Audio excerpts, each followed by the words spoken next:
외쳐봅시다. 시작.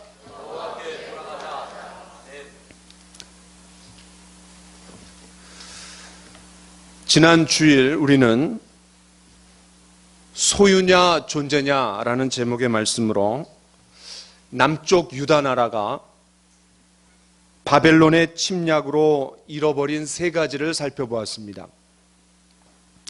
그 세 가지가 무엇입니까? 예루살렘 성전, 예루살렘 성, 그리고 다윗 왕조입니다. 남유다는 이 세 가지를 소유했기 때문에 하나님께서 자신들을 절대적으로 돌보시고 보호해 주신다라는 잘못된 낙관주의에 빠져 있었습니다. 하나님은 자만심에 찬 이 정도면 내가 그래도 신앙생활을 잘하고 있는 거겠지라고 여기던 그 잘못된 토대를 흔드시고 더 나아가 완전히 산산조각 내셨습니다. 결국 남유다는 바벨론에 의해 완전히 멸망했습니다. 남유다는 이 세 가지를 소유하고 있다라는 데서 만족할 것이 아니라 존재, 즉 하나님과의 관계성, 인격적인 관계성 속에 맺어진 언약 백성으로서의 책임과 의무를 다해야 했습니다. 유다 나라는 예루살렘 성전을 붙들면 안 됐습니다. 이 유다 나라는 평화의 도성 예루살렘을 안전지대로 여겨서는 안 되었습니다. 그 영원할 것 같던 다윗 왕조를 의지하지 말아야 했습니다. 오로지 여호와 하나님을 붙들고 의지해야 했습니다. 그렇다면 오늘은 왜 이 남쪽 유다 나라가 세 가지를 잃어버리고 왜 바벨론에 의해서 멸망하게 되었는지 세 가지 이유를 좀 살펴보려고 합니다. 그런데 예레미야 52장을 지난주에 봤는데 그 똑같은 사건을 동일하게 기록하고 있는 곳이 두 군데 더 있습니다. 그것이 바로 역대하 36장이고 열왕기하 24장, 25장입니다. 그래서 오늘은 조금 이 각도를 달리해서 그들이 멸망하게 된 원인을 찾기 위해 역대하 말씀을 좀 보려고 합니다. 오늘 말씀을 통해 저와 여러분들이 우리 자신을 깊이 들여다보고 또 우리 각자가 돌이킬 것은 돌이키고 회복할 것은 회복하고 그리고 하나님 앞에 우리의 삶을 재조정하는 시간이 되기를 간절히 축원합니다. 그들이 소유했던 하나님의 언약 백성으로서 그들이 소유했던 이 세 가지를 잃어버리고 나라가 망한 이유는 시드기야 왕이 하나님을 떠났기 때문입니다. 여러분 11절부터 13절까지를 좀 보십시오. 시드기야가 왕위에 오를 때에 나이가 21세라 예루살렘에서 11년 동안 다스리며 그의 하나님 여호와 보시기에 악을 행하고 그 악에다가 한번 동그라미 쳐보세요. 그럼 그 악이 뭐냐? 선지자 예레미야가 여호와의 말씀으로 일로도 그 앞에 겸손하지 아니하였으며 첫 번째가 예레미야와 연관돼요.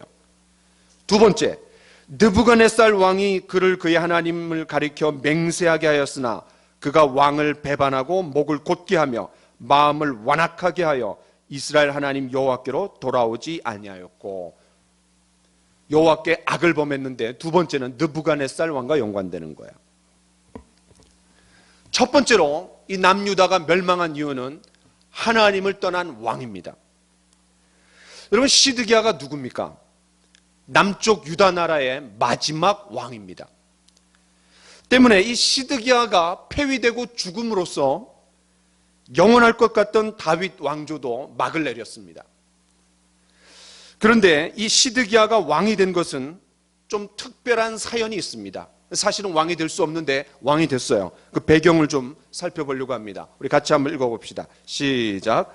그가 여호와긴을 바벨론으로 사로잡아 가고 왕의 어머니와 왕의 아내들과 내시들과 나라의 권세 있는 자도 예루살렘에서 바벨론으로 사로잡아가고 바벨론 왕이 또 여호야긴의 숙부 마따니아를 대신하여 왕으로 삼고 그의 이름을 고쳐 시드기야라 하였더라. 그러니까 엄밀히 말하면 유다 왕조의 마지막 왕은 여호야긴입니다. 그런데 그의 숙부, 그러니까 조카와 삼촌 간의 관계예요. 마따니아를 이름을 시드기야, 바벨론식으로 고쳐갖고 꼭두각시 왕으로 바벨론 왕이 세운 거야. 그게 마지막 다윗 왕조의 시드기야예요. 이 꼭두각시 왕, 바벨론의 하수인이기 때문에 유다 백성들의 진짜 왕은 누구예요? 여호야긴이에요. 시드기야를 왕으로 인정하지 않았어요. 얼마나 비참합니까? 자기가 왕인데 사람들이 왕으로 존대하지 않아요. 게다가 그의 말년은 너무나 비참했습니다. 3차 침공으로 바벨론이 쳐들어왔을 때 예루살렘 성을 뺑 둘러싸갖고 1년 6개월 18개월 동안 꽁꽁 둘러쌌어요. 먹을 게 떨어지니까 사람들이 자기 자식을 잡아먹어요. 그런데 그런 극한 상황에 이 시드기야는 자기 한 몸 살고자 한밤중에 가족을 이끌고 도망 나갔습니다. 백성들을 버리고 도망갔어요. 근데 그게 딱 걸린 거야. 그래서 그 앞에 바벨론 왕 앞에 끌려가갖고 두 아들은 즉결 처분당하고 그리고 이 시드기야는 두 눈이 빠졌습니다. 두 눈을 빼버렸어요. 두 눈을 빼버렸기 때문에 오도가도 못해요. 그런데 더 잔인하게, 더 수치스럽게 쇠사슬로 이 손을 묶어버렸어요. 결박해갖고 바벨론으로 끌려가 죽은 사람이 시드기야입니다. 오늘 본문에 보면 남유다가 멸망한 첫 번째 이유로 이 시드기야 왕의 죄를 언급합니다. 그 죄가 뭐예요? 여호와 보시기에 악을 행했다라는 거예요. 악을. 이 어려운 시국에 꼭두각시 왕이든 하수인이든 어쨌든 왕이라면 정신을 똑바로 차리고 그 나라를 지켜야 마땅했던 이 시드기야는 오히려 하나님 앞에 악을 행했습니다. 하나님 떠나버렸습니다. 그렇다면 이 시드기야가 하나님 앞에서 악을 행한 것들은 구체적으로 뭡니까? 두 가지를 우리가 좀 보려고 그래요. 첫 번째는 예레미야 선지자를 통해서입니다. 예레미야 선지자를 통해서. 여러분 13절을 보십시오. 선지자 예레미야가 여호와의 말씀으로 일러도 그 앞에서 겸손하지 아니하였으며, 그가 악한 일을 행할 때 안전장치들이 전혀 없었던 게 아니에요. 붙잡아주는 선지자가 있었어요. 예레미야가 있었어요. 그렇다면 이 예레미야 선지자가 시드기야에게 한 말을 우리가 한번 찾아서 한번 읽어보기를 원합니다. 자, 우리 같이 한번 읽어봅시다. 시작. 그때에 바벨론 군대는 예루살렘을 에워싸고 선지자 예레미야는 유다의 왕의 궁중에 있는 시위대 뜰에 갇혔으니 이는 그가 예언하기를 여호와의 말씀에 보라, 내가 이 성을 바벨론 왕의 손에 넘기리니 그가 차지할 것이며 그가 시드기야를 바벨론으로 끌어가리니 너희가 갈대아인과 싸울지라도 승리하지 못하리라 하셨다 하였더니 유다 왕 시드기야가 이르되 네가 어찌하여 이같이 예언하였느냐 하고 그를 가두었음이니라. 그러니까 시드기야가 바벨론 군대가 쳐들어왔을 때 안 그래도 백성들이 불안해하는데 예레미야가 이따구로 그냥 예언을 하니까 기분 나쁜 거예요. 그래갖고 옥에 가두어 버렸어요. 그런데 이 선지자가 기분 나쁘다고 옥에 가둔 거는 그건 문제가 있어요. 왜냐하면 하나님의 대언자이기 때문에 단지 한 인간 선지자를 싫어하는 게 아니라 하나님의 말씀을 거부하는 거예요. 그런데 한 번만 그런 것이 아니었습니다. 자, 같이 한번 읽어봅시다. 시작. 예레미야가 뚜껑 씌운 웅덩이에 들어간 지 여러 달 만에 시드기야 왕이 사람을 보내어 그를 이끌어내고 왕궁에서 그에게 비밀이 물어 이르되 여호와께로부터 받은 말씀이 있느냐? 예레미야가 대답하되 있나이다. 또 이르되 왕이 바벨론의 왕의 손에 넘겨지리다. 다급하니까는 또 선지자를 불러요. 또 그럴 때는. 그런데 하나님 앞에 비밀이 받은 말씀이 있느냐? 있습니다. 뭐냐? 당신이 잡혀갑니다. 나라가 망합니다. 뭔가 도움이 될 만한 그런 것이 없나 불렀는데, 그럼에도 불구하고 예레미야는 일관되게 나라가 망한다는 얘기를 자꾸 하니까 그냥 더 기분 나쁜 거예요. 아주 꼴도 보기 싫었어요. 짜증이 나는 거예요. 그래갖고 또 감옥에 또 갇히는 거예요. 아니, 이번에는 웅덩이 속에 빠뜨렸어요. 그래갖고 사람들이 이 먹을 거를 줄로 내려갖고 연명시키고 또 다시 그냥 빠져나오게 한 이야기를 여러분 예레미야를 다 읽었기 때문에 잘 압니다. 그런데 사실은 이렇게 줄기차게 바벨론에게 망한다, 당신이 끌려간다, 그리고 70년 동안 가갖고 포로 생활하면서 이 바벨론을 위해서 잘 살아야 된다, 그 기간을 잘 우리가 극복해야 된다. 부담스러운 얘기지만, 싫은 얘기지만, 듣고 싶지 않은 얘기지만 사실은 이게 하나님의 말씀이었고 이걸 들었어야 했어요. 우리도 마찬가지입니다. 시시때때로 우리는 하나님 말씀을 듣고 가르침을 받고 배울 때 부담스러운 말씀이 있어요. 듣기 싫은 말씀이 있어요. 거슬리는 말씀이 있어요. 내가 생각했던 거랑 다른 말씀을 할 때 싫어요. 귀를 닫아버리고 싶어요. 짜증나요. 그런데 사실은 그럴 때 그 말씀이 우리에게 꼭 필요한 말씀일 수 있습니다. 그런데 많은 경우 우리는 듣고 싶은 말만 듭니다. 우리 학교에서 그렇잖아요. 선생님들이 다 가르쳤는데 나중에 물어보면 몰라요. 그렇죠? 왜냐하면 자기가 듣고 싶은 것만 들었기 때문에. 그리고 모르면 안 배웠다 그래. 자기가 모르면 안 배웠다라는 거예요. 저도 성경을 열심히 읽지만 어떤 때는 성경에 이런 말씀이 있었나? 그럴 때가 있어요. 한 번도 안 읽었던 말씀 같아. 나에게 부담이 되고 또 나의 희생과 또 포기를 원하는 그런 말씀 앞에 우리는 자연스럽게 우리의 마음의 셔터를 내려버립니다. 그럴 것이 아니라 더 마음을 활짝 열고 그 말씀을 받아들여야 됩니다.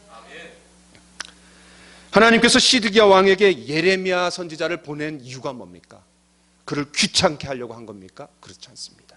하나님께서 경고하시는 거예요. 붙잡으시는 거예요. 아직 기회가 있다. 네가 그 기회를 잘 선용하기만 한다면, 네가 돌아오기만 한다면 내가 너를 받아주고 회복시켜 주겠다, 너를 축복해 주겠다라는 의미가 거기에 담겨져 있는 거예요. 아직 기회가 있다. 하나님의 말씀이 없는 게 기회가 없는 거예요. 그런데 여전히 예레미야 선지자를 통해서 하나님이 시드기야를 붙드는 거예요. 이때 시드기야가 죄를 뒤집었으며 마음을 돌이켜야 하는데 오히려 더 마음을 완악하게 한 것이 문제입니다. 이것을 악을 행했다라고 이렇게 성경은 얘기하는 거예요.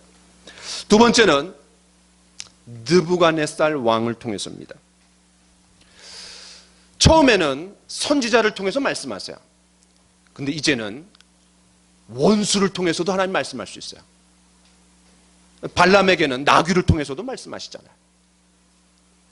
비구름과 태풍을 통해서도 말씀하실 수 있어요. 왜냐하면 유다 나라가, 이스라엘이 잘못했을 때 하나님께서 가뭄도 주신다 그랬고 태풍도 주신다 그랬어요. 시드기야가 하나님 앞에서 악을 행한 다른 하나는 오늘 말씀해 보면 13절을 보십시오. 느부갓네살 왕을 배반한 겁니다.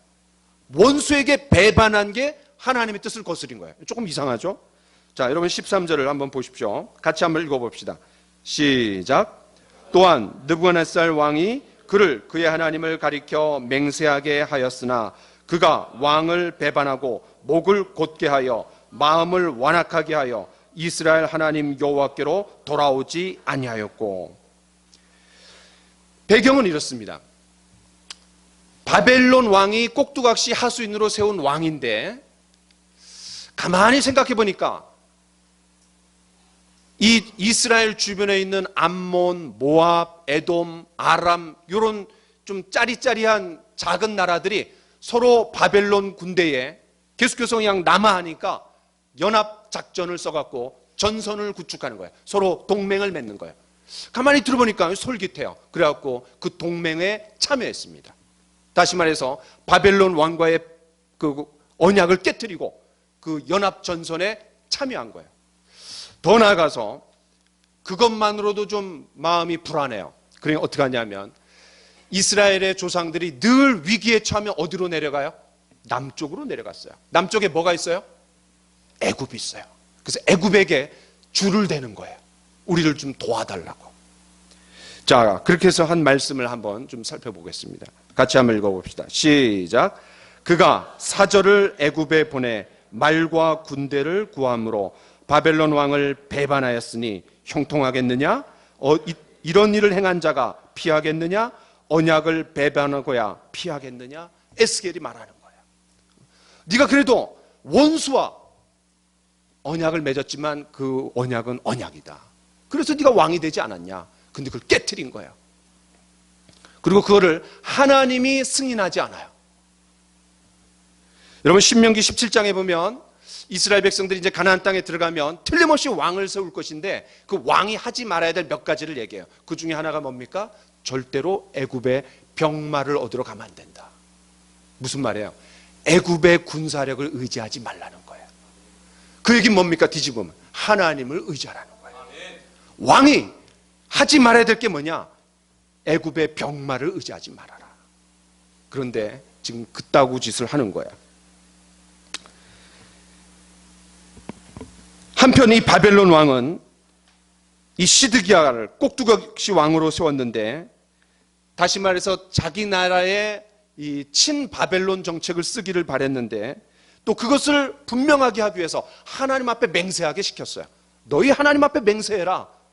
다시 말해서 이 시드기야가 내가 바벨론 위주로 생각하겠습니다, 이렇게 말할 때 이건 하나님 앞에 약속한 거예요. 그러니까 위로 하나님 앞에 맹세를 깨뜨렸고 아래로 바벨론 왕과의 신의를 저버린 거예요. 오히려 그것이 나라가 망하게 되는 원인이 된 거예요. 자, 한 말씀 더 보겠습니다. 같이 읽어봅시다. 시작. 주 여호와의 말씀이니라. 내가 나의 삶을 두고 맹세하노니 바벨론 왕이 그를 왕으로 세웠거늘 그가 맹세를 저버리고 언약을 배반하였은즉 그 왕이 거주하는 곳 곧 바벨론에서 왕과 함께 있다가 죽을 것이라. 예레미야 선지자를 통해서 또 바벨론 왕을 통해서 분명히 기회가 있었어요. 근데 그 기회를 주어졌지만 귀를 닫아버렸어요. 저와 여러분들은 어떻습니까? 최근에 하나님과 맺은 언약, 하나님과 내가 한 약속, 연말에 연초에 한 약속, 그걸 어기진 않았습니까? 그리스도인으로서 다른 사람과의 신의를 헌신짝처럼 버린 적은 없습니까? 또 시드기야가 애굽의 줄을 댄 것처럼 하나님을 의지하기보다는 세상적인 것들 아니면 인맥에 의지해갖고 줄을 대려고 한 것은 없습니까? 물론 저와 여러분들이 시드기야처럼 한 나라의 운명을 짊어진 왕은 아닙니다. 어느 누구도 그 왕은 없습니다. 그러나 하나님께서 이렇게 말씀하셨습니다. 오직 너희는 택하신 족속이요 왕 같은 제사장들이요. 그런 영적인 것을 떠나서라도 저와 여러분들은 가장일 수 있습니다. 한 집안의 가장일 수 있어요. 통제하고 지시하고 방향을 결정하는 그런 가장일 수 있습니다. 또 우리의 일터에서 상사일 수 있고 주인일 수 있습니다. 또 교회에서 리더십일 수 있습니다. 기관에서 장일 수 있습니다. 시드기야 왕이 하나님을 떠났을 때 위로 왕이 그렇게 문제가 있으니까 아래로 말할 것도 없는 거예요. 저와 여러분들이 리더십의 위치에 있다라면, 중요한 것을 결정하고 지시하고 방향을 결정할 수 있는 위치에 있다라면 저와 여러분들이 하나님을 떠나면 안 됩니다. 하나님 의지해야 됩니다. 두 번째, 제사장들의 우상 숭배입니다. 유다 나라가 바벨론에 멸망한 두 번째 이유는 종교 지도자들의 우상 숭배였습니다. 여러분 14절을 한번 보십시오. 그러니까 여러분들이 11절부터 13절까지 1번 이렇게 해놓고 요 14절에 2번 이렇게 해놓으면 유다 나라가 망한 이유를 우리가 넘버링을 통해서 알 수 있습니다. 자, 14절 같이 한번 읽어봅시다. 시작. 모든 제사장들의 우두머리들과 백성도 크게 범죄하여 이방 모든 가증한 일을 따라서 여호와께서 예루살렘에 거룩하게 두신 그의 전을 더럽게 하였으며. 이 말씀에 의하면 누구보다도 여호와 신앙을 굳게 붙들며 백성들에게 가르쳐야 할 제사장이 오히려 우상 숭배에 빠졌습니다. 여기서 가증한 일이라는 것은 우상 숭배를 말합니다. 우상 숭배. 위로 왕이 하나님을 떠나 악을 행하니까 밑에 있는 종교 지도자들과 백성들도 말할 것도 없이 자연스럽게 헛짓거리를 하는 거예요. 특별히 14절에서 예루살렘에 거룩하게 두신 그의 전을 더럽혔다 그랬어요. 제사장들은 어디서 일합니까? 하나님의 성전에서 일하는 거야. 근데 하나님이 택하신 곳, 그곳에다가 성전을 세웠는데 거기서 그 성전을 더럽혔다라는 거예요. 다시 말해서 성전에서 우상 숭배를 했다라는 거예요. 야, 이건 굉장히 심각한 거예요. 성전에 누가 계십니까? 하나님이 계시는 거예요. 그런데 하나님도 모시고 우상도 숭배했다라는 얘기예요. 이 14절의 상황을 우리가 창문으로 삼아갖고 실제 어떻게 성전에서 우상 숭배를 했는지 우리가 에스겔 8장으로 좀 가보겠습니다. 여러분 여기 나중에 다시 돌아올 거니까 표시를 해놓고 우리가 에스겔 8장으로 가봅시다. 구약성경 1159쪽입니다. 1159쪽 에스겔 8장입니다.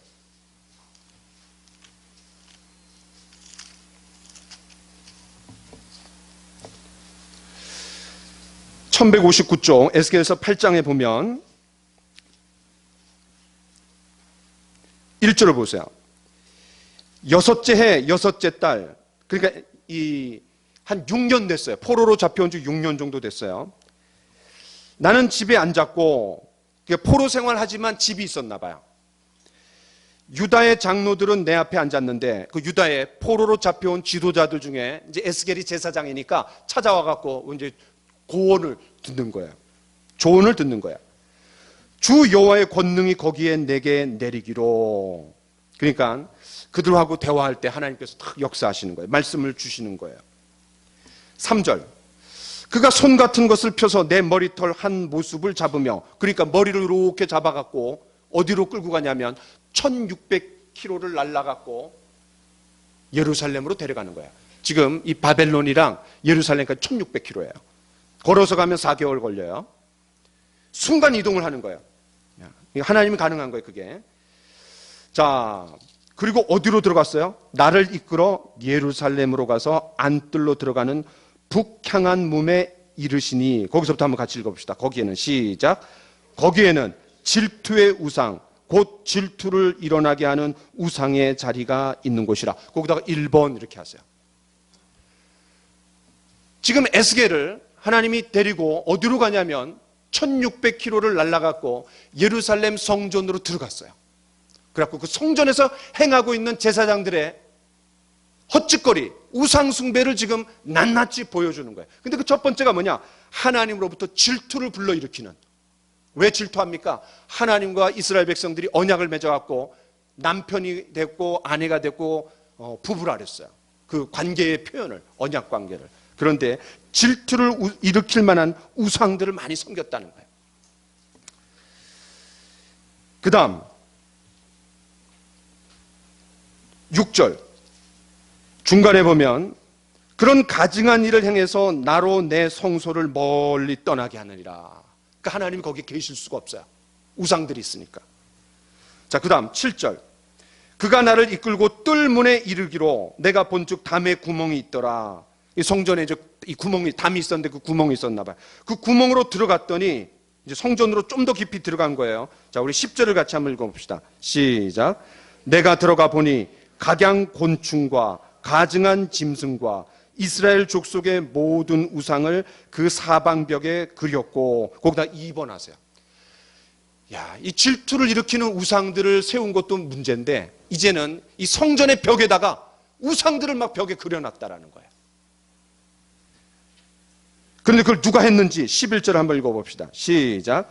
이스라엘 족속의 장로 중 70명이 그 앞에 섰으며 사반의 아들 야사나도 그 가운데 섰고 각기 손에 향로를 들었는데 향연이 구름같이 오르더라. 12절 같이 읽읍시다. 시작. 또 내게 이르시되 인자야 이스라엘 족속의 장로들이 각각 그 우상의 방한 어두운 가운데서 행하는 것을 네가 보았느냐? 그들이 이르기를 여호와께서 우리를 보지 아니하시며 여호와께서 이 땅을 버리셨다 하느니라. 그러니까 이런 거죠. 어떤 사람들은, 절대 다수의 사람들은 야, 우리에게 예루살렘 성전이 있다, 우리에게 예루살렘 성이 있다, 다윗 왕조가 있다, 그렇기 때문에 우리는 안전하다, 이렇게 생각하는 사람들도 있지만 그 중에 어떤 사람들은 이상하다, 왜 바벨론이 3번이나 우리를 침략하지? 왜 위기에 빠지지? 아, 하나님이 힘이 없나 보다, 그러니까 외국의 신들의 힘을 빌려야 되겠다, 이런 사람들도 있었다라는 거예요. 그래서 거기다가 가증한 것들을 그려놓고 우상을 숭배하는 거예요. 14절, 그가 또 나를 데리고 여호와의 전으로 들어가는 북문에 이르시기로, 같이 읽읍시다. 시작. 보니 거기에 여인들이 앉아 단무스를 위하여 애곡하더라. 70명의 지도자들이 이상한 짓거리를 하고 이제는 여인들이 와갖고, 그것도 성전에서, 단무스가 뭐냐면 바벨론의 신입니다. 바벨론의 신이에요. 특별히 풍요와 비옥을 비는 관장하는 신이에요. 아무래도 바벨론이 세계 패권을 장악하고 있으니까 야, 우리 여호와 신은 이거는 힘이 없나 보다, 바벨론의 신을 수입해 와야 되겠다라고 거기다 갖다 놓는 거예요. 그것도 여자들이. 이 세 번째, 여러분 3이라고 쓰세요. 그 다음 15절, 그가 또 내게 이르시되 인자야 네가 그것을 보았느냐? 너는 또 이보다 더 큰 가증한 일을, 야, 이것도 장난이야, 앞으로 더 큰 가증한 일이 있다라는 거예요. 자, 우리 16절을 같이 한번 읽어봅시다. 시작. 그가 또 나를 데리고 여호와의 성전 안뜰에 들어가시니라. 보라, 여호와의 성전 문 곧 현관과 제단 사이에서 약 25명이 여호와의 성전을 등지고 낯을 동쪽으로 향하여 동쪽 태양에게 예배하더라. 거기다가 4 이렇게 쓰세요. 그러니까 제사장들과 백성들이 우상을 숭배해갖고 멸망했는데, 그럼 우상을 숭배한 게 뭐냐, 이거를 낱낱이 보여주고 있는 게 그냥 다큐멘터리 환상식으로 보여주고 있는 게 이 에스겔 8장이에요. 그러니 하나님이 어떻게 하시겠어요? 어떻게 하시겠어요? 17절, 또 내게 이르시되 인자야 네가 보았느냐? 유다 족속이 여기서 행한 가증한 일을 적다 하겠느냐? 무슨 말이에요? 이래도 내가 그들을 버리고 심판하지 아니하겠느냐? 네 눈으로 똑똑히 봐라 라고 얘기하는 거예요. 아직 나라가 망하지 않았어요. 에스겔이 잡혀간 건 2차 침공 때예요. 3차 침공 때 망하는 거야. 근데 망한 이유가 뭐냐? 이런 것 때문에 그렇다라는 거예요. 자, 이제 10장 11장으로 가봅시다. 에스겔 10장 11장. 이제 이런 우상 숭배가 자행되고 있으니까 하나님이 어떻게 하시는 거예요? 떠나시는 거예요. 하나님이 그곳에 더 이상 계실 수가 없어요. 그래서 하나님이 떠나시는 과정도 4단계로 얘기를 해요. 자, 여러분 4절을 한번 읽어봅시다. 4절 시작. 여호와의 영광이 구룹에서 올라와 성전 문지방에 이르니, 하나님이 성전 문지방으로 올라가셨어요. 지성소에 계셔야 되는 하나님이. 거기다가 1 이렇게 하세요. 1. 그 다음에 18절을 같이 읽어봅시다. 시작. 여호와의 영광이 성전 문지방을 떠나서 그룹들 위에, 이 그룹은 천사들을 말하는 거예요. 성전 문지방에서 더 위로 올라가 갖고 이제 이 천사들 위로 올라가셨다는 거예요. 어쨌든 더 그 자리를 뜨시는 거예요. 2번 이렇게 놓으세요. 그 다음에 11장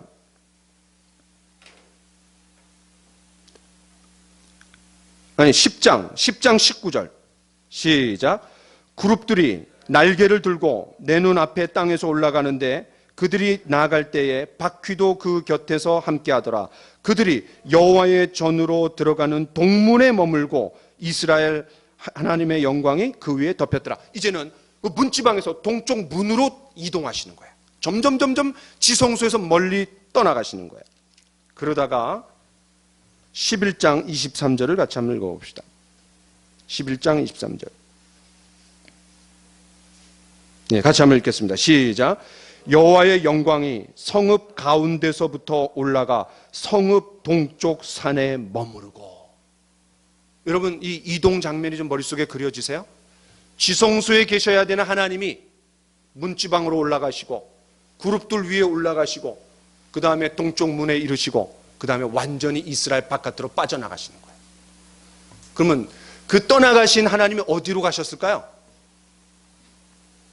에스겔이 있는, 바벨론이 있는, 다니엘과 세 친구가 있는 그쪽으로 가시는 거예요, 하나님. 이게 우리에게 뭘 얘기해 줍니까? 하나님과 이스라엘 백성들의 언약 관계를 지탱해 주는 눈에 보이는 성전, 예루살렘 성, 여기서 하나님이 떠나시는 거예요. 더 이상 성전은 껍데기입니다. 하나님 계시지 않아요. 껍데기만 남아있는 거예요.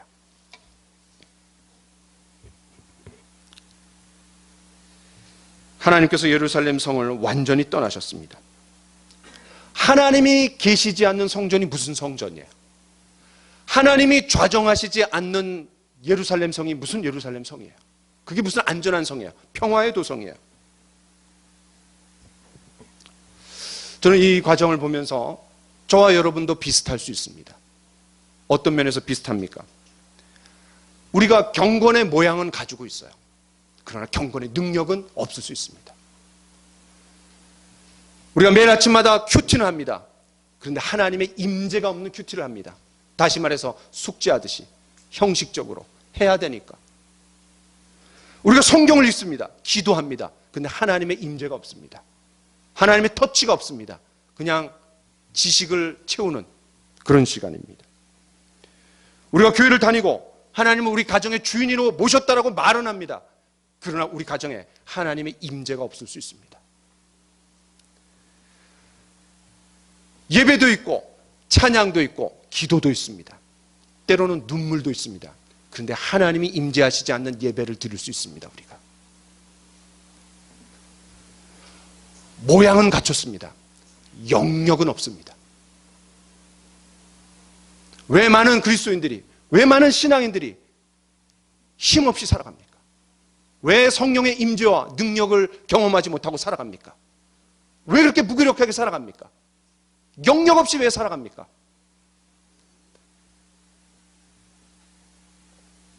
우리가 성령의 임재와 능력이 없는 예배, 신앙생활, 교회생활, 이것만큼 고역스러운 게 없습니다. 꾸역꾸역 신앙생활 얼마나 힘듭니까? 경험해 본 사람들은 다 압니다. 저는 거기에 근본적인 이유가 있다고 생각합니다. 우상 숭배입니다. 우리가 눈에 보이는 불상을 집에 하나씩 갖고 있지는 않습니다. 여러분 품속에, 지갑 속에 부적이 있지는 않아요. 그러나 하나님보다 내가 더 중요한 거예요. 내 감정, 내 생각, 내 방법, 내 머리가 더 중요한 거예요. 내 새끼들이 더 중요한 거예요. 내 돈이 더 중요한 거예요. 그런 것들이 우상이 될 수 있습니다. 우상은 제가 언제나 말하지만 언제나 우상은 납니다. 왜? 나의 원함을 인격화한 것이 우상이에요. 나의 원함을 인격화한 것.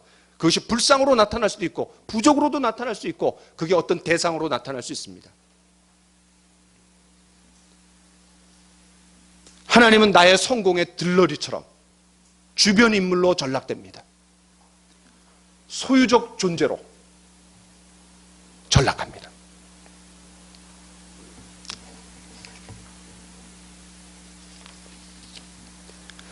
우리가 교묘하고 은밀하게 하나님의 자리를 대신해서 채우고 있는 다른 것들이 있을 수 있습니다. 저와 여러분들이 제사장들은 아닙니다. 그러나 우리는 왕 같은 제사장들이라 그랬어요. 이 시대에는 우리 모두가 하나님 앞에 직접 나갈 수 있는 제사장들입니다. 그렇다면 우리가 이런 우상 숭배의 모습은 없는지, 내 시간이 더 귀하다고 여기기 때문에 하나님 앞에 드리는 시간을 드리지 못하는 거예요. 내 시간이 우상이죠. 세 번째, 백성들의 선지자를 멸시하는 겁니다. 다시 우리 역대하 36장으로 넘어옵시다. 우리 15절, 16절, 역대하 36장 15절, 16절을 같이 읽겠습니다. 시작. 그 조상들의 하나님 여호와께서 그의 백성과 그 거하시는 곳을 아끼사 부지런히 그의 사신들을 그 백성에게 보내어 이르셨으나 그의 백성이 하나님의 사신들을 비웃고 그의 말씀을 멸시하며 그의 선지자를 욕하여 하나님의 진노를 그의 백성에게 미치게 하여 회복할 수 없게 하였으므로. 세 번째는 거기다가 여러분 15, 16절에다가 3 이렇게 놓으세요. 유다 나라가 망한 세 번째 이유. 백성들이 선지자를 멸시한 거예요. 이 말씀에 의하면 하나님은 당신의 백성과 당신이 거하시는 곳을 아꼈다고 얘기했습니다. 왜? 당신이 택한 곳이에요. 왜? 당신이 택한 민족이에요. 왜? 하나님이 택하신 곳에 그들을 심어놨어요. 극상품 포도나무라 그랬어요. 적과 꿀이 흐르는 땅으로 그들을 인도했어요. 아꼈어요. 아끼기 때문에 어떻게 해요? 부지런히 당신의 선지자들을 보내서 경고하셨다. 여기서 중요한 단어는 부지런입니다. 여러분 부지런에다가 표시를 한번 해놓으세요. 부지런. 굉장히 중요한 단어입니다.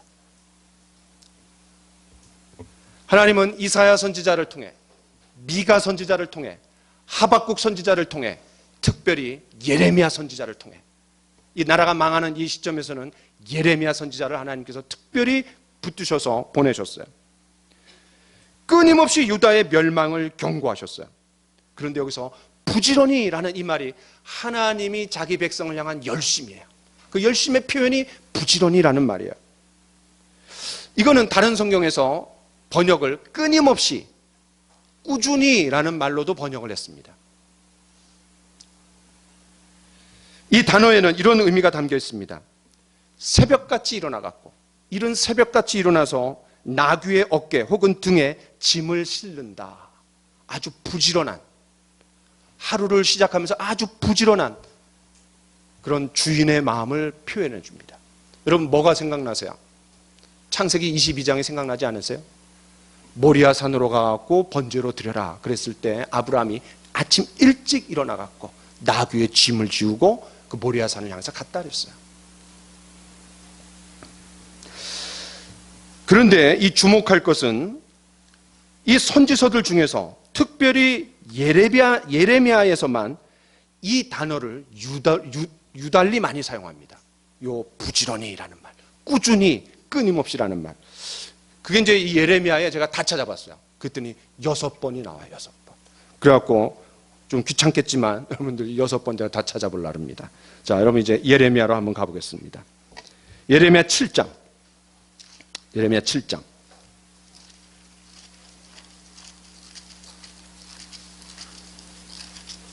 예레미야 7장 25절입니다. 1062쪽이에요. 구약성경 1062쪽. 예레미야 7장 25절. 여러분 이제 손에다 펜을 들고 이제 넘버링을 6번까지 할 거예요. 그렇게 좀 표시해 놓으세요. 자, 같이 한번 읽겠습니다. 시작. 너희 조상들이 애굽 땅에서 나온 날부터 오늘까지 내가 내 종 선지자들을 너희에게 보내되 끊임없이 보내었으나, 예, 거기다가 끊임없이 밑줄 치시고 1번 이렇게 놓으세요.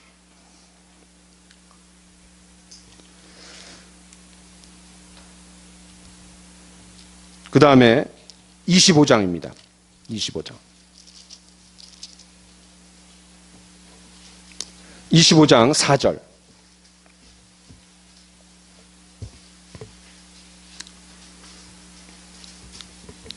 (1089쪽입니다) 자, 4절 같이 읽겠습니다. 시작. 그러므로 여호와께서 그의 모든 종 선지자를 너희에게 끊임없이 보내셨으나 너희가 순종하지 아니하였으며 귀를 기울여 듣지도 아니하였도다. 거기다 2번 이렇게 했어요. 끊임없이. 안 하는 분이 딱 3분이 계신데 같이 하세요. 제가 다 보입니다. 여기서 하라면 해야 돼. 자, 그 다음 26장 5절입니다 26장 5절 같이 읽겠습니다. 시작.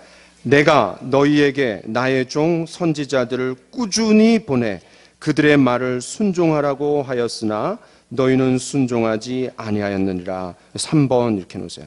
꾸준히. 그 다음 29장입니다. 29장 19절. 29장 19절 같이 읽겠습니다. 시작. 여호와의 말씀이니라. 너희들이 내 말을 듣지 않았기 때문이니라.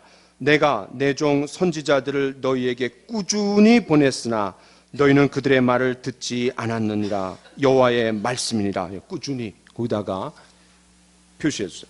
4번 35장입니다. 두 번만 더 찾으면 돼요. 35장 15절입니다. 35장 15절. 이거 좀 깁니다. 같이 읽겠습니다. 시작. 내가 내 종 모든 선지자를 너희에게 보내고 끊임없이 보내며 이르기를 너희는 이제 각기 악한 길에서 돌이켜 행위를 고치고 다른 신을 따라 그를 섬기지 말라. 그리하면 너희는 내가 너희와 너희 선조에게 준 이 땅에 살리라 하여도 너희가 귀를 기울이지 아니하며 내게 순종하지 아니하였느니라. 여기다가 5번 이렇게 놓으세요.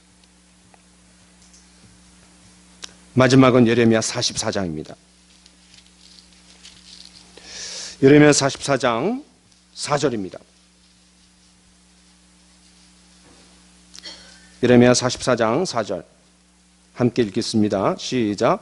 내가 나의 모든 종 선지자들을 너희에게 보내되 끊임없이 보내어 이르기를 너희는 내가 미워하는 이 가증한 일을 행하지 말라 하였으나. 예. 야, 참 하나님의 열심이 대단하지 않나요?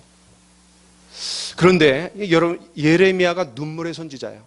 이렇게 계속해서 호소하는데 날개 없이 추락하는 그들을 붙들려고 이렇게 눈물로 호소하는데, 그리고 하나님께서 계속해서 선지자들을 보내갖고 그들을 막으시는데 어떻게 그냥 그걸 탈선할 수 있냐라고 호소하는 거예요. 눈물로 호소.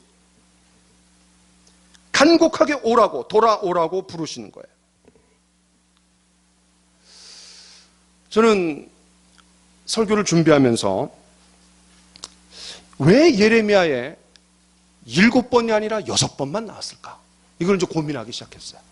아니 5번 나왔다 그러면 고민 안 했을 것 같아. 그래서 6번 나왔다 그러니까 이제 고민하기 시작했어요. 그리고 이제 어제 새벽에, 그러니까 토요일 날 이제 새벽 2시에 12시에 잤는데 2시에 깬 거예요. 그리고 잠을 청하려고 엎치락뒤치락 했는데 1시간 동안 그랬는데 잠이 안 와요. 그러면 이제 뭐 해야 되게요? 잠이 안 올 때, 밤에 잘 때 잠이 안 오면 뭐 해야 돼요?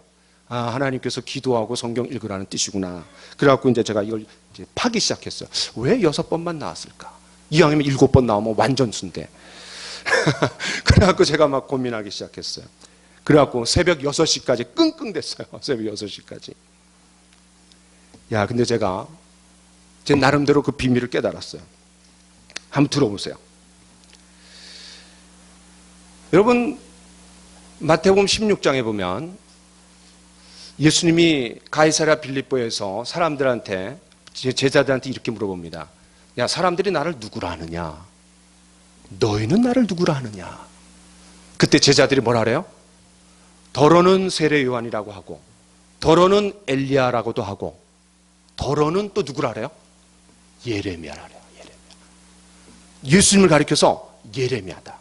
저분이야말로 이 시대의 예레미야다. 이렇게 얘기해요. 그런데 예수님이 예루살렘 성으로 들어가실 때, 말을 타고 들어가실 때 호산나 호산나 다윗의 자손이여, 겉옷을 펴갖고 종려나무 가지를 들고 왕으로 초대했어요. 환영했어요. 근데 예수님이 뜬금없이 뻘쭘하게 엉엉 크게 소리를 내고 우셨어요. 왜 우셨어요? 만민이 기도하는 집을 강도의 구렬로 만들었도다 라고 하면서 임박한 예루살렘의 심판, 멸망을 목도하시고 눈물을 흘리실 수밖에 없는 거예요. 그래서 한 행동이 뭐예요? 성전에 들어가셔갖고 채찍으로 다 거룩한 분노를 드러내시고, 그러면서 하신 말씀이 여기 만민이 기도하는 집인데 어떻게 강도의 구렬로 만들었느냐.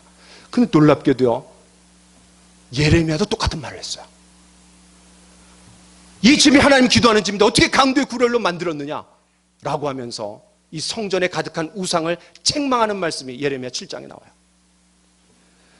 예수님 바깥에 나가셔갖고 무화과 나무 잎을 열매를 얻으려고 했는데 열매가 없어요. 그 저주해버렸어요. 그리고 다음에 주신 말씀이 뭔지 아세요? 저 유명한 포도 농부 주인에 대한 비유예요. 마태복음 21장에 보면 포도원을 어느 주인이 만들었어요.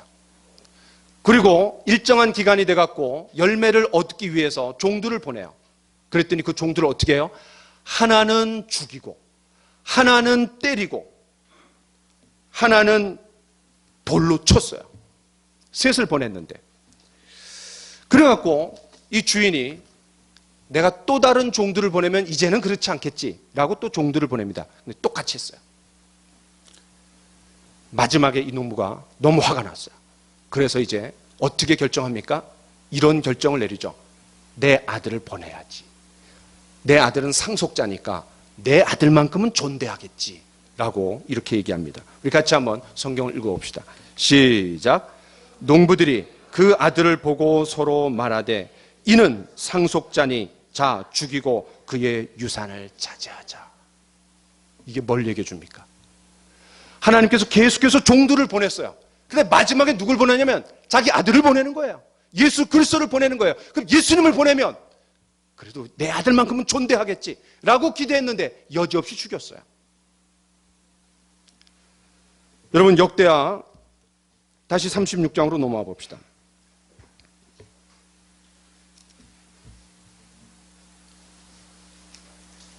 역대하 36장 16절을 같이 읽읍시다. 시작. 그의 백성이 하나님의 사신들을 비웃고 그의 말씀을 멸시하며 그의 선지자를 욕하여 하나님의 진노를 그의 백성에게 미치게 하여 회복할 수 없게 하였으므로. 야, 여러분 놀랍지 않습니까? 욕하고 무시하고 멸시하고 비웃고 이걸 똑같이 담당하신 분이 누굽니까? 예수 그리스도입니다.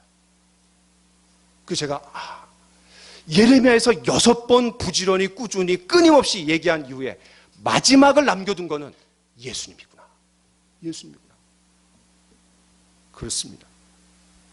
하나님께서 우리에게, 저와 여러분들에게 다양한 방법으로 끊임없이 부지런히 꾸준히 말씀하실 수 있습니다. 설교를 통해서, 성경 공부를 통해서, 아침에 큐티를 통해서, 어쩌면 어떤 사고와 사건들을 통해서, 다양한 상황과 환경을 통해서, 내 주변의 여러 가지 일들을 통해서 하나님 우리에게 말씀하실 수 있습니다. 그런데 우리가 들을 귀가 없어요. 오히려 욕해요. 비난해요. 멸시해요. 소돔 땅에 있는 롯의 두 딸의 결혼할 그런 예정자들이 농담으로 여겼다 그랬어요. 이 바벨론 제국의 유다 나라가 망해가던 시기에 이 예레미야와 로마 제국에 의해 흔적도 없이 사라질 이 시기에 예수님이 여러 면에서 중첩됩니다. 오버랩됩니다.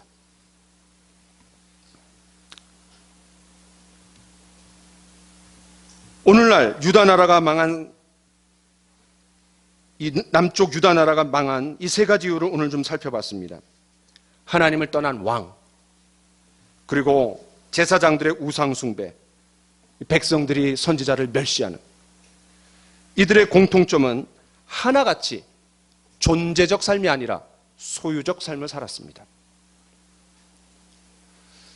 제가 아까 인용했던 것처럼 베드로전서 2장 9절에 오직 너희는 택하신 족속이요 왕 같은 제사장들이요 거룩한 나라요 그의 소유된 백성이니, 저와 여러분들을 택하신 족속이고 왕이고 제사장이고 거룩한 나라라고 했습니다. 2500년도 더 된 사건을 왜 우리는 오늘 성경을 통해서 다시 봐야 됩니까? 왜냐하면 이것이 거울이 돼서 우리 자신을 볼 수 있기 때문입니다.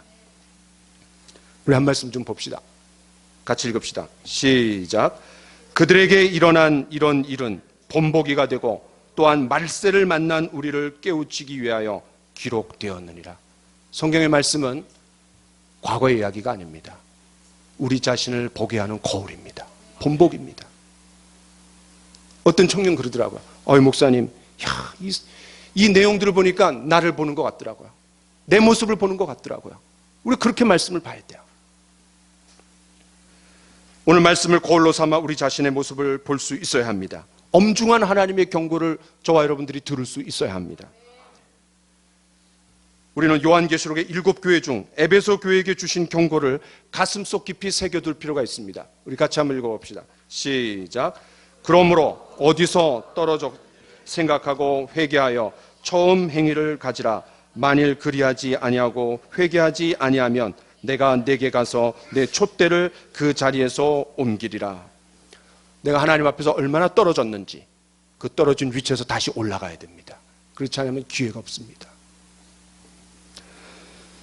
아담과 하와가 범죄했을 때 하나님께서 먼저 찾아가서 아담아 내가 어디 있느냐 불렀습니다. 그 얘기는 뭐예요? 돌아오라는 얘기입니다. 그때부터 하나님께서는 떠나간 인간들을, 하나님을 등지고 떠나간 인간들을 향해 계속해서 돌아오라 돌아오라라고 말씀합니다. 그 돌아오라라는 말이 구약 성경에만 1146번이 나옵니다. 그리고 그것이 신약에 가서는 회개하라라는 말로 바뀝니다. 오늘 말씀을 통해서 우리는 세 가지 교훈을 찾을 수 있습니다. 첫 번째는 지도자의 실패는 전체 공동체에 치명타를 날릴 수 있습니다. 저와 여러분들이 가정의, 일터의, 교회의 지도자일 수 있습니다.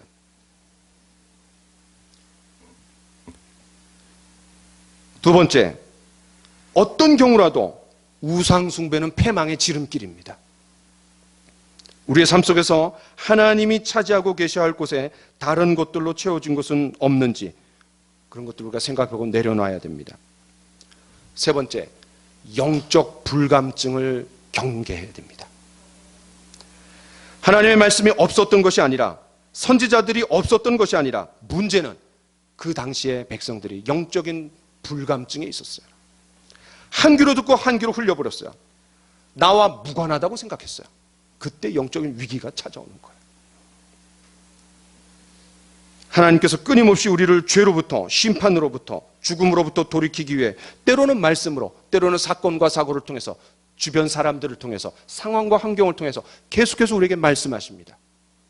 그때 우리가 귀를 닫으면 안 됩니다. 비웃으면 안 됩니다. 마음의 셔터를 내리면 안 됩니다.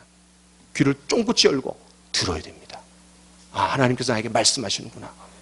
위기의식을 가져야 됩니다. 먹고 살기 바빠갖고 무관심해갖고 그렇게 하면 안 됩니다. 예수님께서 자주 들을 귀 있는 자는 들을지어다라고 말씀하신 이유가 여기 있습니다. 남쪽 유다의 멸망, 우리와 무관하지 않습니다. 우리나라와 무관하지 않습니다. 나에게 부담을 주고 또 나의 희생과 포기를 요구하고 듣기 싫은 말씀 들어야 됩니다. 거기에 살 길이 있습니다. 죽어야지 살고 잃어야지 얻습니다. 우리 같이 오늘 말씀을 기억하며 함께 찬양하고 기도하는 시간을 좀